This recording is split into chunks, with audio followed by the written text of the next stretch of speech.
On the outer walls of the art industry lay alternative artists that live uniquely and have an interesting way of looking at the world.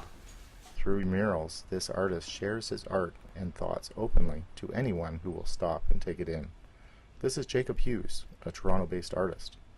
I put in a lot of practice to become the artist I am now, and I put in a lot of money to become the artist that I am now, and I put a lot of time in, and I met lots of different people who influenced me, and I read about a lot of different artists and looked at a lot of different artwork,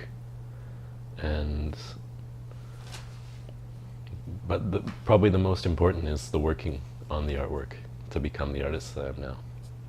There are certain events that shaped who you are as a person, like certain really significant events that strongly stand out in your mind, and then you consider them to be part of your personality or part of your persona or your identity, and we actually decide their relevance only based on our current pursuit. So my answer to that will always be different because my pursuit will always be different.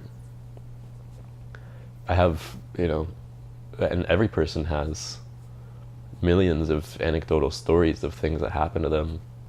The most important thing I can say about that is that it's optional. It's optional it's limited to what's been experienced by the person, but it's also optional, as in that person can choose what's significant to them. We used to play on the rocks in the lakeshore. We used to jump around on these big boulders, and we used to climb fences into areas where we were not allowed to be. We used to play in the industrial grounds, the industrial grounds beside the Campbell Soup factory, where they were waiting for the land to become deradiated from the tire factory that was there before they could build something new there. I had a friend who lived nearby on Birmingham and Islington, and we would throw bottles at the factory across the street.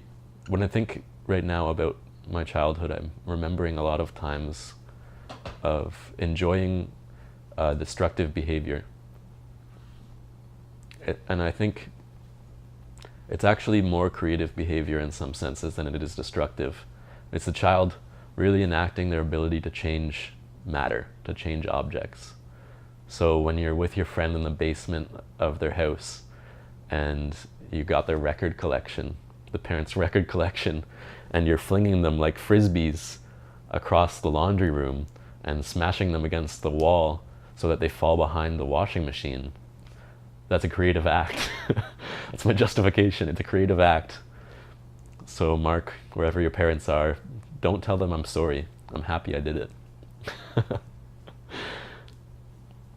was creating something. Sometimes I have very powerful releases of energy and releases of memory when I'm working on artwork, especially when it's the proper size for me, when I'm able to use my whole body in creating something because the scale is appropriate. I left this writing on the piece because I wrote it during the making of the mural, and just like any line on the mural, I decided to leave it there.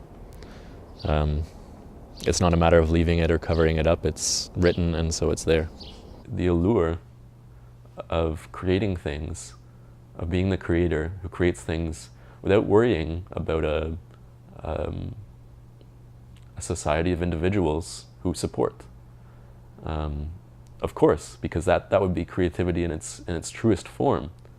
Becoming an artist who can operate by their own intuition is one of the most valuable skills as an artist.